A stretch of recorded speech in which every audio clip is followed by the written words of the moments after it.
Ladies and gentlemen, thank you very much for joining us this edition of Leak Project. I am your host, Rex Bear, and we have Matty Beckerman with us, currently residing in California and a member of the Directors Guild of America. Now, we're going to be discussing the Brown Mountain Lights out there in North Carolina and just some amazing anomalies associated with them.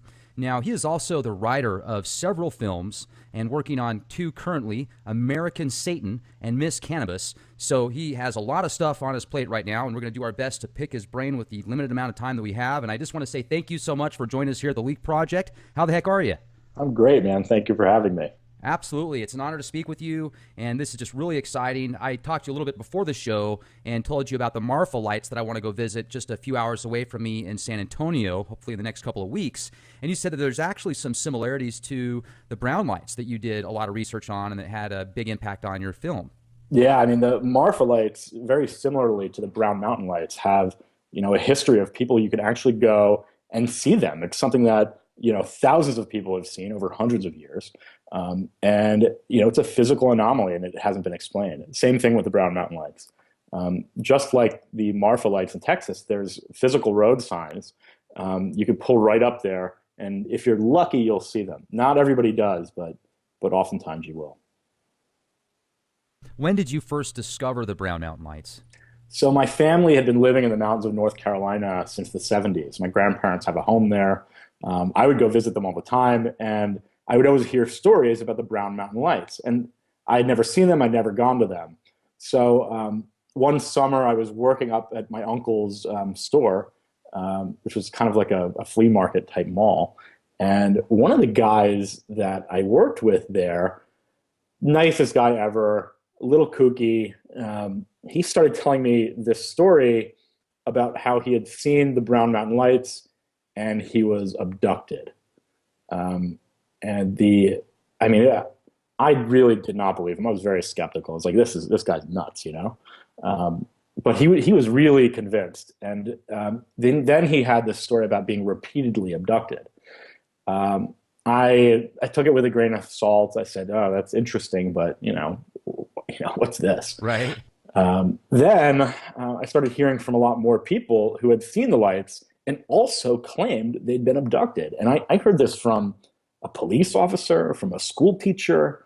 And once it got to that level for me, I was completely captivated by it. I said, this is too strange. I have to go research it. Absolutely. Now, the school teacher and the police officer that had that testimony, did they describe similar things happening to them with these abductions, or did you hear much about that? Yeah, I did. So when I went out and started writing the movie, it was originally called Project Blue Book. And because the Brown Mountain Lights is actually a subject of one of the Project Blue Book original investigations, and it's one of the ones that were inconclusive. So that's how I started writing the film, and really based on the Brown Mountain Lights, but not completely. And then as I got to North Carolina and started really doing the heavy research for the film, I started interviewing people on camera and kind of getting their opinion and their backstories. And the opening of the film, Alien Abduction, which is the poster kind of sitting right behind me here. That's a cool poster. Thank you. It's the opening of the movie is basically a documentary showing the interviews with people and kind of the experts. And we go to Appalachian State University and we interview the professor of astronomy there who's been studying the lights for many, many years. We talked to Josh Warren, a leading paranormal expert, and we talked to a bunch of locals who claim they've seen the lights and things that have happened to them around it. So we go back into the history of it and really kind of show it. And that was really what was fascinating to me. It was creating the story based on real events. Now, how far back have they dated these lights? They date back over 800 years. So they predate electricity. The first reports were from the Cherokee and Catawba Indians, Native Americans. And the story is, and the legend is, that there was a giant battle and the Braves were up there fighting. And they all died. And the lights are supposedly the lanterns and torches of the women who go out looking for their husbands. And that's what the lights are supposed to symbolize. Now, this story is kind of repeated throughout history. There's this folk song actually called the Brown Mountain Lights, which is one of the most famous bluegrass songs. And if you look it up, everyone from Roy Orbison's covered it. All the big famous bluegrass and folk kind of artists have covered this song. And it's about a plantation owner who is hunting on Brown Mountain, and he goes missing. And all of his slaves go out searching for him, and they can't find him either. And then they go missing as well. So this story of large groups of people going missing keeps on repeating itself throughout history. And it's always associated with the lights. And the Brown Mountain Lights song is really based on, they say that the lights are the lanterns of the slaves looking for the slave owner, looking for the plantation owner. Now, I'm looking at some of the pictures on your website, mattybeckerman.com, and it looks like there's these anomalies almost above the hand there. And I mean, this is really cool. So you took these back just a few years ago then? Yeah, so I actually saw the lights myself. So my wife and I went to the Overlook, and just like in Marfa, Texas, there are signs right on the sides of the highway that say, this is the Brown Mountain Lights Overlook. This is where you go and see them. So we went to the kind of backwoods stop, which is called Wiseman's View. And I brought a friend of mine who is a shaman who trained in Peru and has been kind of really in touch with the earth. And he came with me from California. It's so LA of me to say. I know. It's my shaman buddy. That's awesome, man. But it's true. And he's pretty special and pretty tapped in. So we saw the lights that night, and there were about 9 or 10 of them. They're like these giant orbs in the sky. And I was completely ill prepared. So I didn't have my camera crew with me. I didn't have anybody with me. It was like the first night we got there. And these lights were just like glowing and moving all around. It was wild. So John, my shaman buddy, starts doing this energy work when he sees them. He starts, doing stuff. And my wife took a couple pictures. And she says, wait a second, look at these pictures. These things are showing up in the pictures. So, plenty of people have experienced kind of orbs in their photography and kind of like beams of light. These things that we experienced, and you could probably show them on the show and cut them in a little bit, were wild. There were beams of light coming out of his head and his eyes and his arms and showing up in just about every shot. And it was definitely an experience. Then I got my camera, just an iPhone, just on this iPhone actually, and started taking pictures. And the same orbs and things were showing up in those pictures as well. So you could see kind of a series, and that's right where the Brown Mountain Lights are, right in the Overlook. What did your shaman friend say he felt that energy was? He was already doing this healing work. So you could see these lights coming out of his hands, and you could see kind of the energy going through us and into our bodies and out. And he said we were just in a very strong location. He called it a vortex, which I've heard many times before. The energy level in that specific spot sort of bends time and bends experience. Now, what I'm trying to figure out is if there are extraterrestrials that tend to hang out around those areas, it probably has something to do with the energy, the concentration of energy, etc. Yet I'm very fascinated with what their experiences were. Could you describe some of that to us with people that told you about their testimonies? Yeah, so there's one guy. It's a pretty wild story. A bunch of friends, and this is in the 80s, head up to the Brown Mountain Overlook on the side of Highway 181. And there's probably like 15 people there. And Joshua Warren told me this story, who's a paranormal researcher. And he had spoken to these parties directly. So I'm telling it through him. So this guy, he gets out of his car, sitting at the Overlook with a group of friends. And these 2 giant orbs come up right onto the Overlook and are sitting there like static, just there. And he said they were close to 8 to 9 feet on either diameter. Instead of running and being scared like everyone else, this guy walks up to the orb and actually sticks his hand into it. That's crazy. Now the story is really interesting from two different perspectives. One is from his perspective, and the other one is from the people who watched him. So in his perspective, he stuck his hand in, and it was only 4 seconds, and he felt like an electric shock. The other people who were sitting there said that he stuck his hand in, and for almost 5 minutes was standing there shaking. And they said that the light went from 8 feet and dimmed around him, and like got really tight. So he only experienced 5 seconds, and he said and the other people who saw it for minutes. So there's definitely some kind of time warp and time discrepancy that went on. Did he describe anything else while he felt that shaking and that electricity sensation?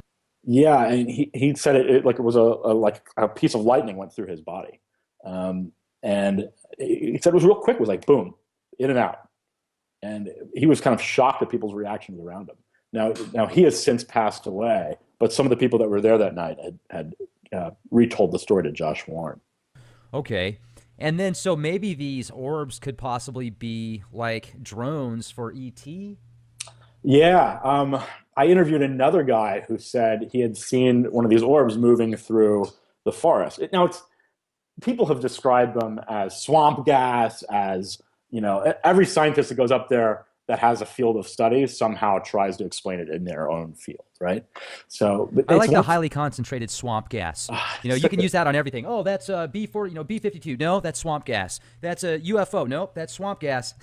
Yeah. I mean, it's such a silly excuse. But one thing that's interesting is that these lights move intelligently. They move around trees. They chase people.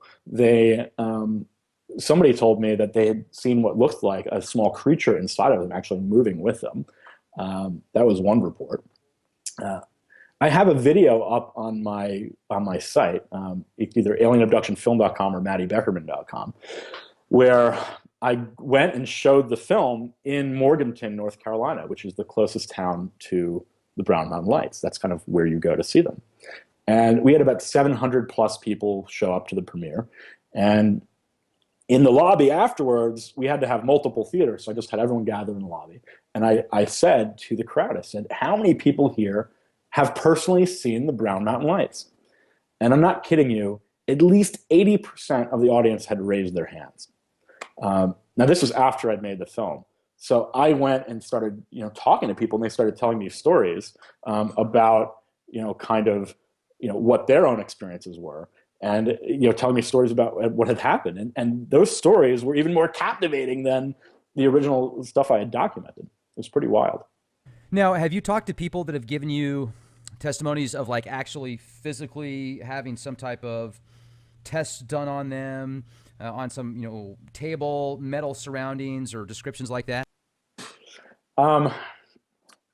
It's my first friend that I met had described not being examined, but being downloaded information on different airplanes, and he would design these wild devices.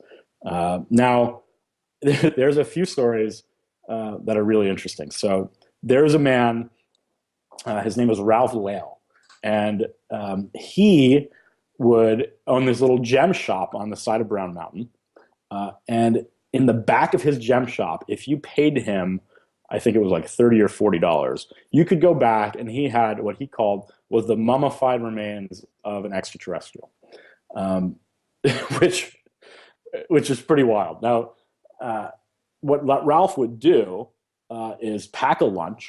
He'd walk out in the woods, and he'd say, all right, I'm leaving. My friends are going to pick me up. And Ralph would disappear for weeks at a time. No one knew where he went. And he claimed he'd go on to a ship and go to this other dimension. Ralph's gem shop, this is in the 80s. So Ralph's gem shop, when he passed away, they, and I'd say they, came in and bulldozed his shop, and no one knows where that body is. Okay, so it actually could be something that maybe there's just like a wild hoax, but at the same time, there's not that there to find it. What do you think? I mean, did you actually ever see it? I think Ralph Lales was a hoax. but it doesn't explain how he would disappear for all that time. And actually, if you look at Joshua Warren's site, he has a picture of this alien body. And I mean, it's a little hokey. I don't know if I truly believe that. I think he was maybe just out for a buck or two.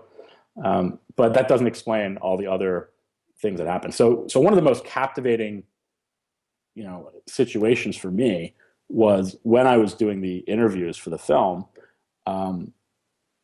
interviewing a local police officer. And the story he told me was crazy. So he was responding to a call that the lights were there. He drove up to the overlook, and sure enough, there were 3 giant orbs in the sky. He then pulled up to the intersection, and he said the orbs started following him. He got freaked out and started driving down the highway. And he said these orbs chased him physically, and they were right behind him, just following the police car. He said he got up to 120 miles per hour driving down these mountain roads.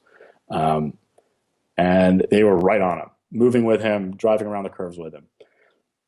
The next thing he remembers is waking up in his car 18 plus hours later, not knowing what had happened. It was daylight out. It was almost the next evening. And he has no recollection of what transpired in that time. When was this exactly? He said this was like in the early 2000s. In the interview with him, he got really upset that he had told me this. I don't know. I guess I had broken down his barriers, and I'm a nice guy, and he talked to me, and I believed what he was telling me. I might have been one of the first people.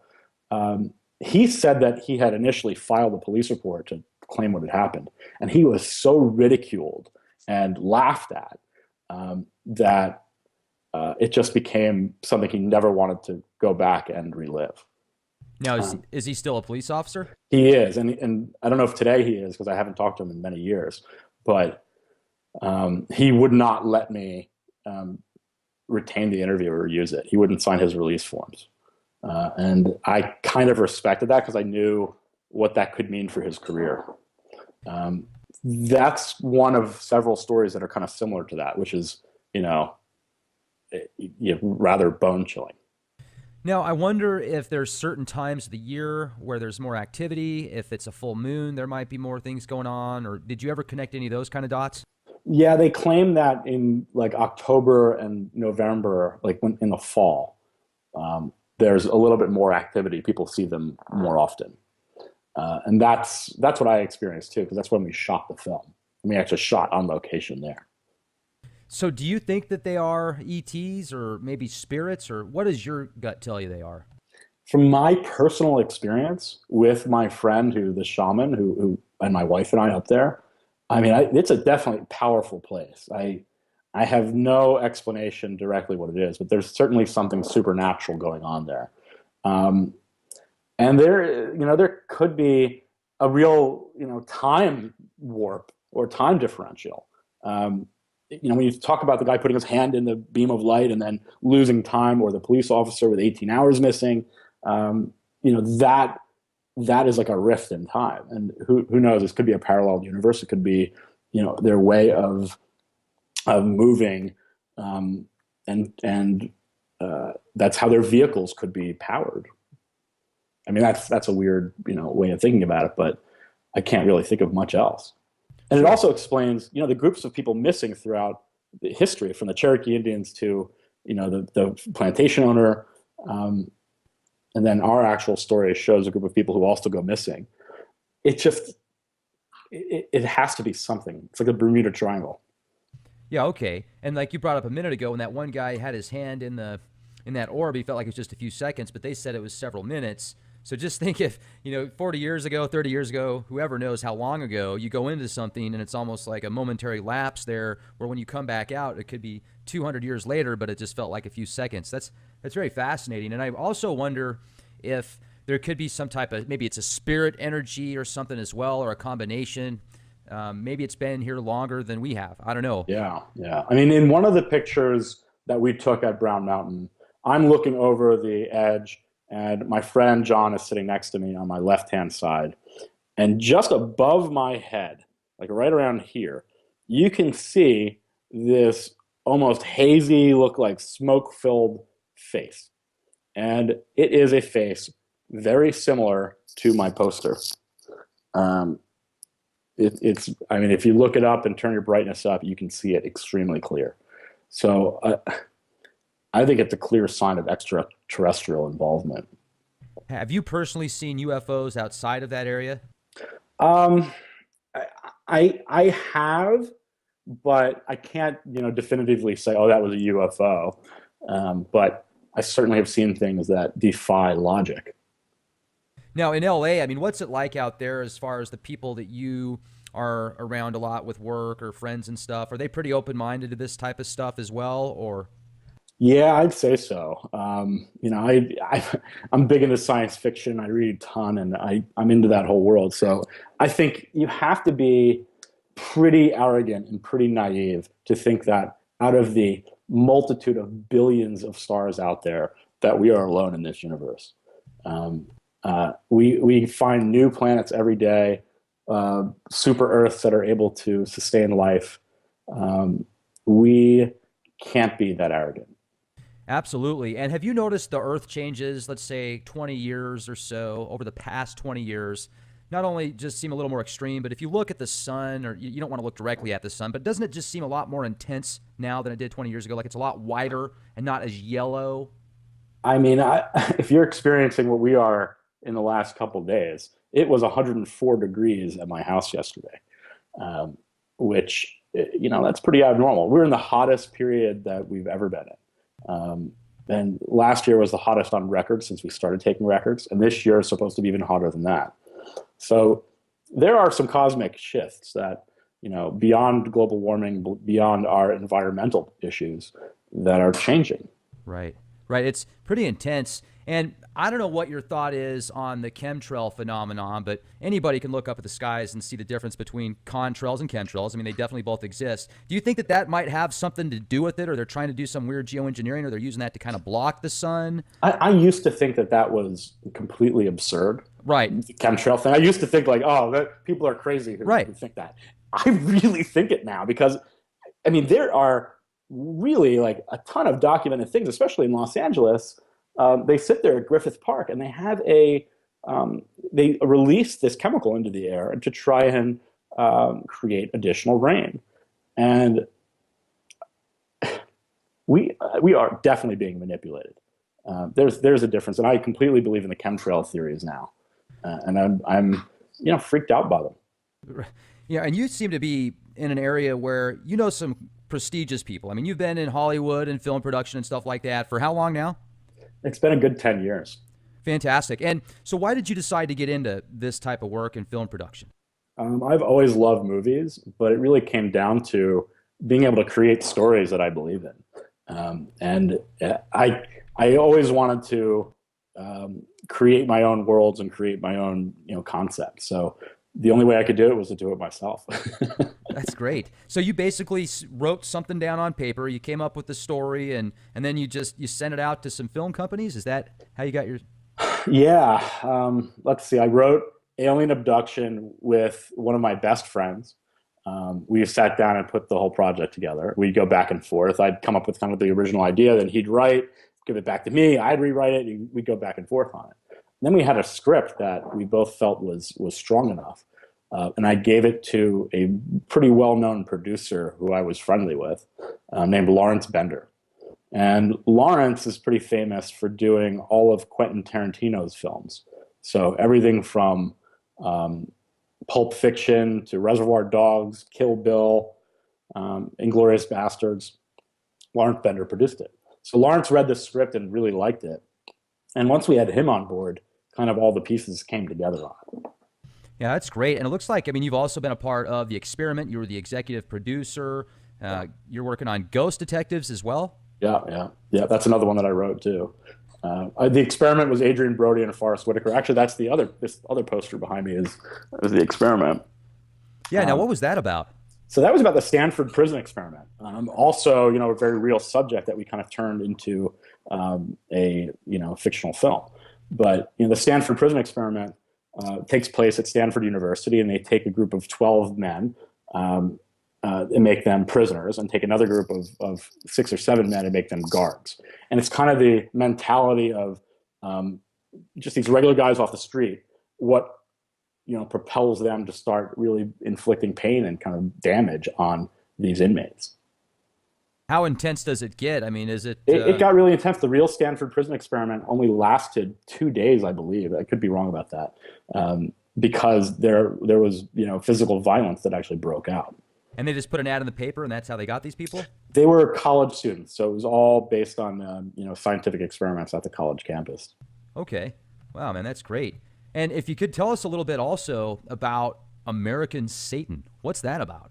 So I used to own a record label, and it was a bunch of like kind of heavier hard rock, metal, hardcore music, and so I come from that kind of world, and so I wrote American Satan.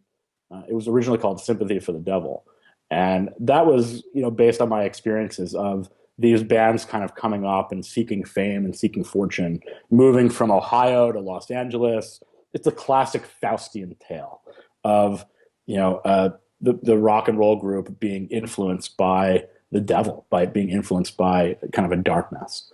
And these kids move out here, and they meet this kind of enigmatic stranger who ends up being the Dark One himself. And it's not a comedy; it's actually a thriller, kind of action, serious film. And the people who we have in it are phenomenal. Malcolm McDowell, Denise Richards, Mark Boone Jr. from Sons of Anarchy, John Bradley from Game of Thrones, Boo Boo Stewart from Twilight. And we have these new up-and-coming kind of stars who are already in some pretty big bands. Andy Black, who's the lead singer of Black Veil Brides. He's the star of the film. And then Ben Bruce from the band Asking Alexandria, he plays guitar in it. So if you know that scene and you know that kind of hard rock, kind of metal world, Asking Alexandria and Black Veil Brides are kind of the pinnacle of that. And having them both in a film is pretty special. Well, and it seems like right now, that great cast, by the way. I mean, that's fantastic. And it seems like right now there's a real big, I guess you could say, craze where a lot of people are turning to kind of the dark side to watch on TV, and even television itself seems to be becoming a little bit sinister, I guess you could say. Anything goes nowadays, and not to a certain extent, but like the new film Lucifer that's out, or the TV series Lucifer, and now American Satan. So I think that it's a really good time as far as ratings and what people are interested in to get this out there. Now, is it released right now, or when is it going to? We just finished shooting about a month ago. It's in the editorial process right now. The director is Ash Avildsen. I wrote the script and produced the film. So Ash Avildsen's father is John G. Avildsen, and John G. is the director of Rocky and Karate Kid, and just a famous director. Lean on Me, The Power of One, incredible guy. So he was an executive producer on the film. So Ash is John's son, and he's currently editing it with Glenn Garland, who's probably more famous for all of Rob Zombie's films, from House of a Thousand Corpses to all the big Rob Zombie's movies, Halloween.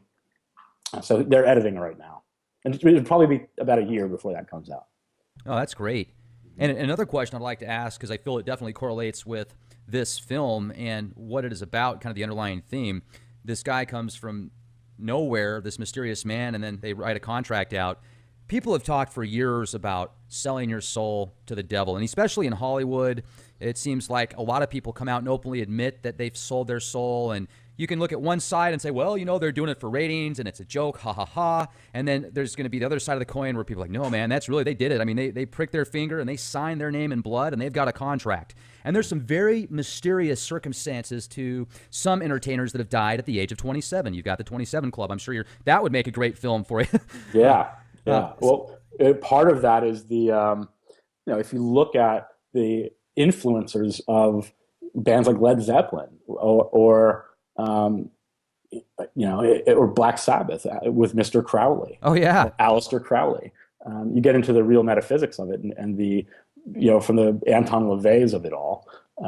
There really is this kind of metaphysical, dark influence in rock music. Everyone from Bob Dylan to Kanye West talk about how they've sold their souls.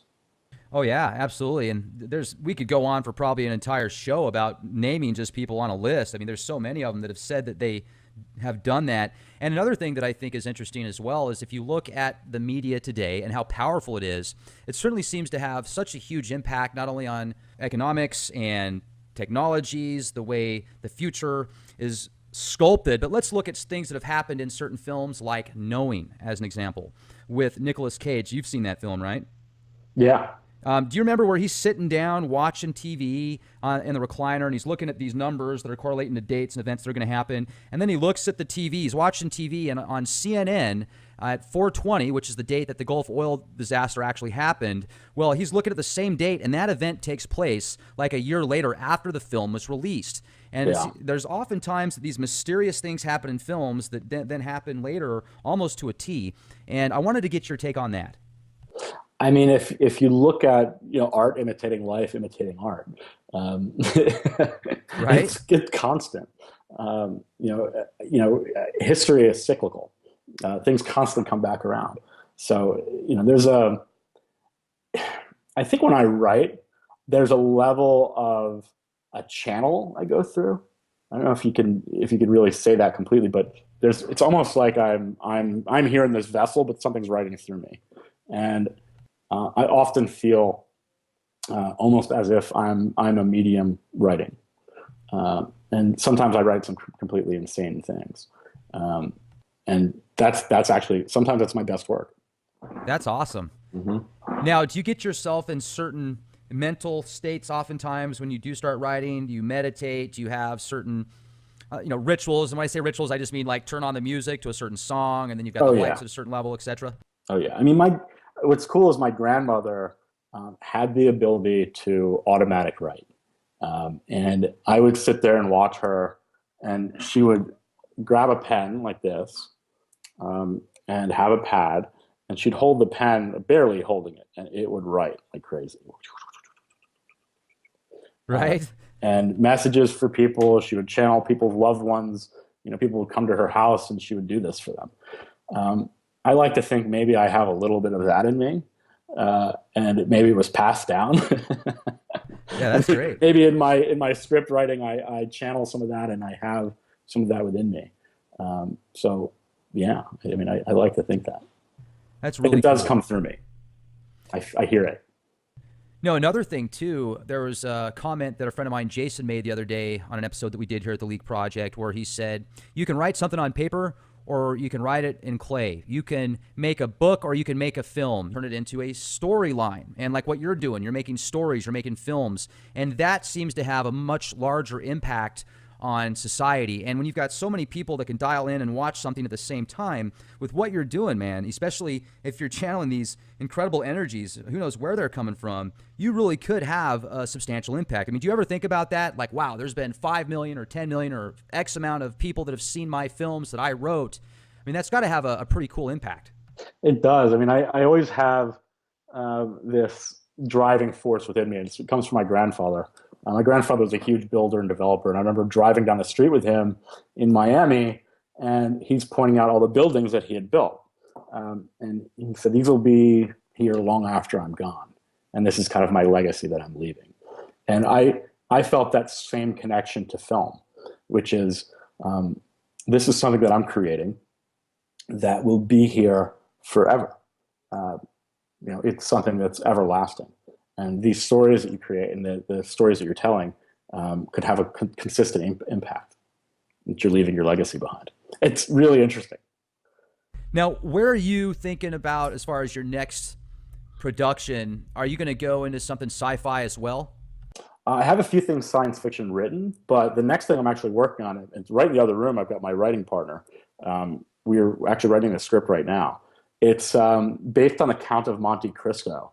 But it's in modern day New York, and it's like a mob style action film. So it's a little different. I mean, I grew up in New Jersey. I grew up outside of Manhattan. And my father's from Brooklyn. My grandfather's from Brooklyn. and it's called This is Brooklyn, This is Queens. So it's not a science fiction movie at all. Yeah. Now, also, I'm thinking there's so many different channels now that you can get really cool series on. I like some of the stuff that's out there now, and with Roku, and you can plug in these streaming services, it's easier to set up a channel. Have you thought about setting up like your own streaming channel as well? I don't think I have. It takes so much energy for me to create something big. It takes a long time for me. So I don't know if I'd have enough content to really throw out there yet. But I do have one big science fiction project that I am working on. It's just way more ambitious that I'm able to pull off at this moment. But I will get to it. Hold on, I'll show you. I think I have the book right next to me here. One second. Oh, fantastic. Yeah. Can't wait to So see this. I optioned the rights to this book, which is Jupiter, by very famous science fiction author Ben Bova. Okay. Ben has written, about 120 plus novels, and they're all, pretty thick.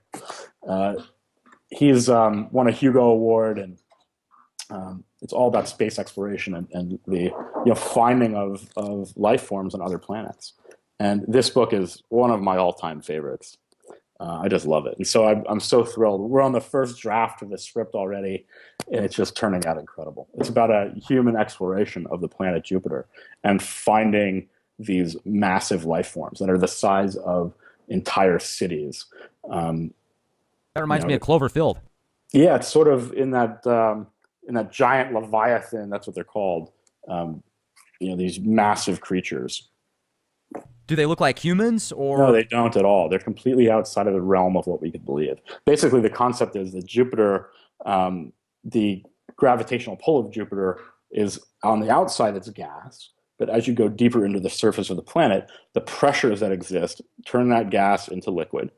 And it's the largest ocean you can possibly imagine. I mean, hundreds of Earths can fit inside Jupiter. So you've got this vast, vast ocean. And so these creatures form in this giant ocean, and they're the diversity of life. And not only that, but they're highly intelligent. They communicate through light, and like you and I communicate through language, they actually have these giant light panels on their bodies, and they're beaming things back and forth at each other at just such a high velocity and a high rate that we as humans have to slow it down. We'll take a video of it and put it in slow motion, and you can see they're communicating through these light patterns. And you guys should see almost a video image on the sides of these creatures. Yeah, that's some next level sci-fi stuff, man. I like that. That's good. I can't wait to see where that's going to go. Are you going to make that into like a series then, I hope? Initially we're going to start off with a feature film. Okay. It's a much bigger budget than I've worked with before. Oh, great. It'll be 100 million plus, one of those big kind of blockbusters. I'm working on putting all the pieces together right now, but it's pretty ambitious.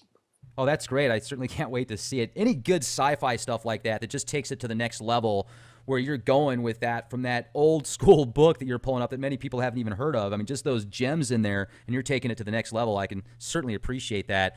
And I wonder, too, you look at so many anomalies in our own solar system. You look at our own moon. You look at the rings of Saturn, and they've got these weird moons. One's called Iapetus, one's called Mimas, and they look like the Death Star from Star Wars, literally. And, you got George Lucas writing about the old school wars that went around millions and millions of years ago, and I wonder, could there be some channeling there as well? I mean, what do you think about the whole Star Wars ideology, just as far as the archetype, obviously? Do you think that space war history and some of the stuff that's on these planets could possibly be from our ancestors or ancient civilizations? I think absolutely. Our existence on this planet is a mere blip in the history of the evolution of this planet. And then think of the stars beyond that, the amount of time and billions of years. We're so small in comparison to that. There could have been civilizations upon civilizations that have been on every planet in the solar system. That are constantly there. I mean, we haven't been able to explore our own oceans. Right. We've only seen a small percentage of it, so we barely know what's down there. Right. Our arrogance as humans to think that we're the center of the universe is just like saying the Earth is flat. What do you think about that whole new psyop now with the Earth is flat theory? And you've got millions and millions of views on some of these YouTube videos where people are like, "Man, it's in the Bible. It's true. I know it." And then it's incredible, man. I'm wondering if this is like a psyop, almost like a Tavistock psyop or something. It could be. It's funny. Jupiter. The premise of it and the way it begins is that there is a new morality, which is the government now, and it's sort of 1984 of it all, where the opposite of that, actually, where religious zealots have kind of taken over the government. It's Christian. And they really go by the word of the Bible completely. And because they're finding these intelligent life forms on Jupiter, the governments are completely against the research that they're doing. That there couldn't be life outside of Earth or human beings. That God created man in his own image, and that's how it is. So they just want them to find space rocks. They didn't want them to find actual creatures. Yeah, I mean, they're only at Jupiter because they're harvesting these minerals that we really need back on Earth. There's gases and minerals and things that you can harvest in large amounts there. So they're not really supposed to be doing as much scientific research, and they're breaking the law by doing so. Wow. All great things start from somewhere. Rebelling. Yes. Wow. That's really cool. Now, also, since you're a big sci-fi buff, are you familiar with Zecharia Sitchin? Oh, no, not. Oh, wow. Okay. So he could take your mind to the next level, just some of the stuff that he's written about the Anunnaki and the Sumerian tablets. About some of that, yeah. Now, whether or not it's real or it's, translated improperly, I don't know. I mean, I certainly think there's some stuff there that can make sense and connect dots, but I'm still agnostic on just about everything because I've heard everything, so I take everything with a grain of salt. But regardless, the Planet X theory right now is taking a huge craze as well. Mm-hmm. I'm not sure if it's real or not, but I certainly see some incredible Earth changes, and I've seen some good footage. And I also know that that's one subject that gets trolled more than just about any other. And I interview people on all fields, talk to people about MK Ultra stuff, talk to politicians, talk to alternative health, whatever. And it seems like that specific subject gets more flack than any of them. So that's what's made me think and consider the possibilities more than even the pictures. But what's your take on that, if I can ask? Well, this is a little bit more complicated kind of process for me of talking about these things. But so I was hypnotized and did a past life regression about 3.5 years ago. Now this is getting into a little bit off topic from exactly what you're talking about, but it comes back, I promise. Sure, absolutely. So I went and was regressed, and I went lifetime after lifetime after lifetime, and I could see back and full on images and feeling, and I could experience those lifetimes. And eventually I went back to this other level, which was kind of a higher self and a higher understanding. And this was a kind of an all-knowing me, my soul, so to speak. And I really got into the thought process after this of, if there are alien life forms, and if we are all part of one kind of godly force, we're all part of this one kind of central sun light, mm-hmm. Then if there is reincarnation, and if those things really do exist, and it's not just some concept in my own head, then why couldn't we have been reincarnated or been born on other planets, and vice versa? So, this Planet X theory and the alteration of our solar system, I don't think it's like the end of humanity, or it could be a huge shift and it could be a huge change. But if we're these universal creatures that I believe we are, I don't have any specific proof of it, then you are more than this body, you are more than this machine, you are more than this this vehicle that we're in right now. And we've been infinite and kind of been born on multiple planets. So I'm not worried. I don't worry about those things so much. If it happens, it's kind of cool and it's an observation. Right. If that makes any sense. Yeah, absolutely. And I also feel, even if it does exist and it's going to get close to the Earth, I do not think that it's going to be an extinction level event. And I feel that we're going to continue to thrive. I mean, there's more of us now here than there ever has been before, at least in the modern history that we know of. And we have the technologies, I feel, to kind of change things as well to make this Earth a little bit more balanced, I feel, as far as just kind of the depletion of resources and stuff. But it'll all work itself out, I think. It usually does. And it's really nice to talk with you, Matty. I'm glad that you came on here with us, the Leak Project, and it's great to get a different perspective, and also just really looking forward to seeing these films you got coming out, and especially that last one you talked about. If you want to send me a banner or something, I'd love to put it on the website for you, and just whenever. So thank you so much. Absolutely. It was great talking to you too. Right on. Folks, make sure to subscribe to our YouTube channel, youtube.com/clandestine Time Lord. Also, leakproject.com, and you can check out Matty's website. Now, Matty, you are at mattybeckerman.com, and you've got one other website you said also, and YouTube. alienabductionfilm.com. alienabductionfilm.com. Wonderful. All right, folks, stay safe and be the change you want to see. This is Rex Bear. Good night.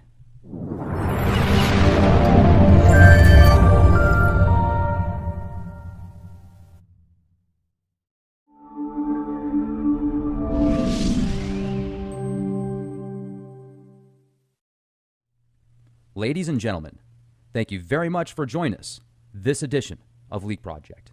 I am your host, Rex Bear, and we have Matty Beckerman with us, currently residing in California and a member of the Directors Guild of America. Now, we're going to be discussing the Brown Mountain Lights out there in North Carolina and just some amazing anomalies associated with them. Now, he is also the writer of several films and working on two currently, American Satan and Miss Cannabis. So he has a lot of stuff on his plate right now, and we're going to do our best to pick his brain with the limited amount of time that we have. And I just want to say thank you so much for joining us here at the Leak Project. How the heck are you? I'm great, man. Thank you for having me. Absolutely. It's an honor to speak with you, and this is just really exciting. I talked to you a little bit before the show and told you about the Marfa Lights that I want to go visit just a few hours away from me in San Antonio, hopefully in the next couple of weeks. And you said that there's actually some similarities to the Brown Lights that you did a lot of research on and that had a big impact on your film. Yeah, I mean, the Marfa Lights, very similarly to the Brown Mountain Lights, have, a history of people you can actually go and see them. It's something that, thousands of people have seen over hundreds of years. And it's a physical anomaly and it hasn't been explained. Same thing with the Brown Mountain Lights. Just like the Marfa Lights in Texas, there's physical road signs. You could pull right up there, and if you're lucky, you'll see them. Not everybody does, but oftentimes you will. When did you first discover the Brown Mountain Lights? So my family had been living in the mountains of North Carolina since the 70s. My grandparents have a home there. I would go visit them all the time, and I would always hear stories about the Brown Mountain Lights. And I'd never seen them. I'd never gone to them. So one summer, I was working up at my uncle's store, which was kind of like a flea market type mall. And one of the guys that I worked with there, nicest guy ever, a little kooky, he started telling me this story about how he had seen the Brown Mountain Lights and he was abducted. I really did not believe him. I was very skeptical. I was like, this guy's nuts, But he was really convinced. And then he had this story about being repeatedly abducted. I took it with a grain of salt. I said, oh, that's interesting, but what's this? Right. Then I started hearing from a lot more people who had seen the lights and also claimed they'd been abducted. And I heard this from a police officer, from a school teacher. And once it got to that level for me, I was completely captivated by it. I said, this is too strange. I have to go research it. Absolutely. Now, the school teacher and the police officer that had that testimony, did they describe similar things happening to them with these abductions, or did you hear much about that? Yeah, I did. So when I went out and started writing the movie, it was originally called Project Blue Book. And because the Brown Mountain Lights is actually a subject of one of the Project Blue Book original investigations, and it's one of the ones that were inconclusive. So that's how I started writing the film, and really based on the Brown Mountain Lights, but not completely. And then as I got to North Carolina and started really doing the heavy research for the film, I started interviewing people on camera and kind of getting their opinion and their backstories. And the opening of the film, Alien Abduction, which is the poster kind of sitting right behind me here. That's a cool poster. Thank you. It's the opening of the movie is basically a documentary showing the interviews with people and kind of the experts, and we go to Appalachian State University and we interview the professor of astronomy there who's been studying the lights for many, many years. We talk to Josh Warren, our leading paranormal expert, and we talk to a bunch of locals who claim they've seen the lights and things that have happened to them around it. So we go back into the history of it and really kind of show it. And that was really what was fascinating to me, was creating the story based on real events. Now, how far back have they dated these lights? They date back over 800 years. So they predate electricity. The first reports were from the Cherokee and Catawba Indians, Native Americans. And the story is, and the legend is, that there was a giant battle and the Braves were up there fighting. And they all died. And the lights are supposedly the lanterns and torches of the women who go out looking for their husbands. And that's what the lights are supposed to symbolize. Now, this story is kind of repeated throughout history. There's this folk song actually called the Brown Mountain Lights, which is one of the most famous bluegrass songs. And if you look it up, everyone from Roy Orbison's covered it. You know, all the big famous bluegrass and folk kind of artists have covered this song. And it's about a plantation owner who is hunting on Brown Mountain, and he goes missing. And all of his slaves go out searching for him, and they can't find him either. And then they go missing as well. So this story of large groups of people going missing keeps on repeating itself throughout history. And it's always associated with the lights. And the Brown Mountain Lights song is really based on, they say that the lights are the lanterns of the slaves looking for the slave owner, looking for the plantation owner. Now, I'm looking at some of the pictures on your website, mattybeckerman.com, and it looks like there's these anomalies almost above the hand there. And I mean, just this is really cool. So you took these back just a few years ago then? Yeah, so I actually saw the lights myself. So my wife and I went to the Overlook, and just like in Marfa, Texas, there are signs right on the sides of the highway that say, this is the Brown Mountain Lights Overlook. This is where you go and see them. So we went to the kind of backwoods stop, which is called Wiseman's View. And I brought a friend of mine who is a shaman who trained in Peru, and